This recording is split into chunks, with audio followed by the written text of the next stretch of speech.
Hey, let's get it. Student ask Obama about cynicism, and he gets a 10-minute rant that nails it. Let's get it. Let's go. No time to waste. Earlier today, one thing we talked about was civic engagement, and a line you used in the State of the Union address of "Don't give in to the cynicism of the day." Right. Poll released by Reuters yesterday showed that nearly half of Americans feel that the elections are rigged in some way. Is there any goal or plan for the administration to help revitalize the faith in democracy that is seemingly lacking?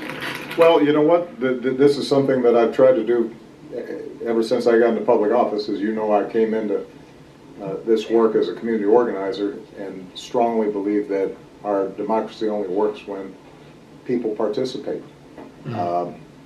Facts. You know, there are a lot of forces that feed cynicism.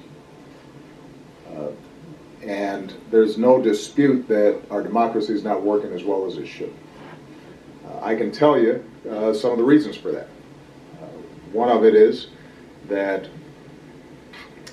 we have set up a system for electing state legislatures and members of Congress that involve the drawing of district lines that are gerrymandered. For those of you who are unfamiliar with the phrase, it basically means that those who are already in power draw the maps in such a way where they can be assured that these are either going to be Democratic seats or Republican seats.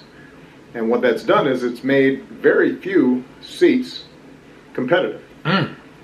So, for example, in the last election in 2012, Democrats actually cast substantially more votes in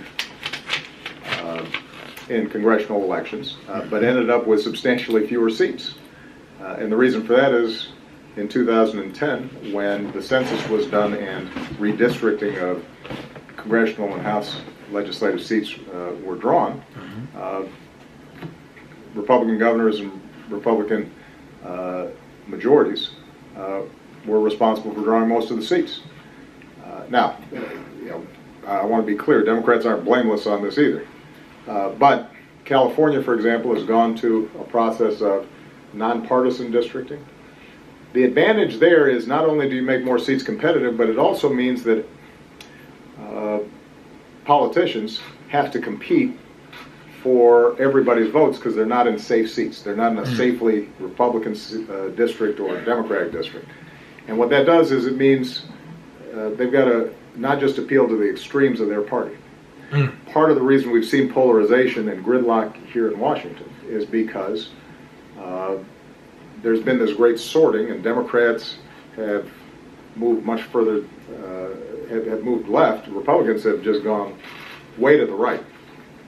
And it's harder then to compromise because members of Congress, and this same thing is true in state legislatures, are always looking over their shoulders, seeing if somebody in their own party might challenge them.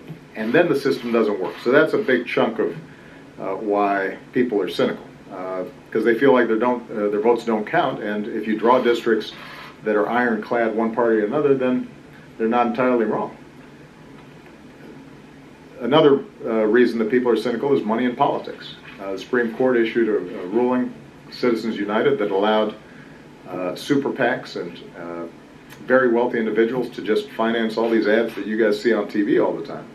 Half the time nobody knows who's funding them, and that makes you cynical, partly because most of this money is spent on negative ads. And so you're just hearing constantly how horrible everybody is. That'll make you feel pretty bad about the political process. And I'm a strong believer in finding ways in which we can make the financing of campaigns more democratic. Now, we've seen some interesting work being done for, you've got to give Bernie Sanders, for example, credit. Building off some of the work that I did, I in turn built off the work that Howard Dean did for smaller donations, grassroots donors, to be able, in small contributions, to allow candidates to be competitive. But I think that we don't want to leave that to chance. And that's much harder to do for members of Congress who are lower profile, so they don't get the sort of viral presence that allows them to raise that kind of money to compete. So we're going to have to solve money in politics. You as journalists are going to have a role to play in reducing cynicism. It is very hard to get good stories placed. You know, people will assign you stories about what's not working. It's very hard for you to write a story about, wow, this thing really works good. Mm-hmm.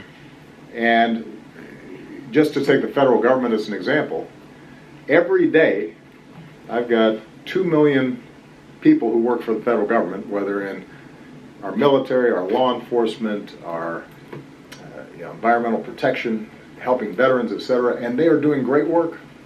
And you rely on it in all kinds of ways, including when you check the weather, because you can thank the National Weather Service for putting satellites up so your smartphones tell you whether to bring an umbrella or not. But we just take that for granted. And if out of those 2 million employees, one person screws up somewhere, which every day you can count on somebody out of 2 million people probably doing something they shouldn't be doing, that's what's going to get reported on. Now, that helps keep government on its toes and accountable, but one of the things we have to think about is how do we tell a story about the things we do together that actually work, so that people don't feel so cynical overall. But look, here's the bottom line, is that let's take the political process. As cynical as everybody is, and everybody's always trying to come up with these radical new plans to try to fix our democracy, and we need to do this and we need to do that. The truth is that part of the reason why our government doesn't work as well is because in a good presidential year, slightly more than half the people vote who are eligible, and the other half don't. And during an off-year election, when the president's not at the top of the ticket and people aren't getting as much attention, 40% of the people vote. Now, this system doesn't work if people opt out. And the easiest cure, the simplest cure for what ails our democracy is everybody voting. Now, it's true that there's some states that purposely make it hard for people to vote. We're the only major democracy in the world that actively makes it hard for people to vote. And so you should be, particularly as in your student newspapers, as you go back to your home states, you should be asking, why is it that we have laws that are purposely making it harder for people to vote, purposely making it harder for young people to vote? And there's a political agenda there. The people in power don't want things to change. They want cynicism. Because obviously the existing system, as frustrating as it is for everybody else, works for them. Well, if you want to upend that, we got to vote. But even in those states that purposely make it harder to vote, the truth of the matter is on your college campuses, half the folks, maybe 2/3 of the folks who don't vote because they're just not paying attention. They don't consider it important. And they're not willing to take the 15 minutes or half hour that it takes to make sure that you're registered and make sure you actually vote. Well, if you care about climate change, you care about college costs, you care about career opportunities, you care about war and peace and refugees, you can't just complain. You got to vote. Facts. And what's interesting is young people, as a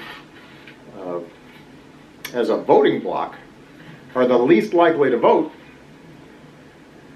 But when you do vote, have the biggest impact on elections.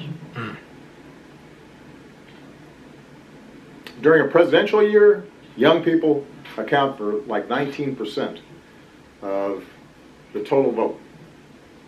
During an off-year election, when folks aren't paying as much attention, they account for 12%. And that means that the kinds of candidates that get elected and the priorities that they reflect are entirely different, just based on whether or not you guys are going to the polls. So don't let people tell you that what you do doesn't matter. It does. Don't give away your power. That should be the main message that you deliver all the time. And it doesn't matter, whether you're a Republican, Democrat, Independent, whether you're conservative on some issues, liberal on others. If you participate and you take the time to be informed about the issues, and you actually turn out and your peers turn out, you change the country. You do. It may not always happen as fast as you'd like, but you'll change it. So I'll keep on talking about this even after I leave the presidency. This is, you got me started. I went on a rant, didn't I? All right. So I'm counting on you guys. Don't let me down. All right? Don't let the country down. You guys are going to be delivering the message to your peer group that this is the greatest country on earth, but only because we have great citizens who are willing to invest their time and energy and effort to become informed on the issues, to argue about it in a respectful way, and to try to collectively solve the many challenges that we face. The good news is that there are no challenges, as JFK said, that man creates that man can't solve. I would add women to that. For sure. All right? Good luck, guys. Bye-bye. That was real. That was a really good, really good. Like, that's why I love this man. Really good interpretation of what's really going on. Best explanation he could ever have. And he's right. The more we go out and vote, the more we start to see more changes. And we need that. We definitely do need that. Appreciate that. That was good. All right, y'all. Peace.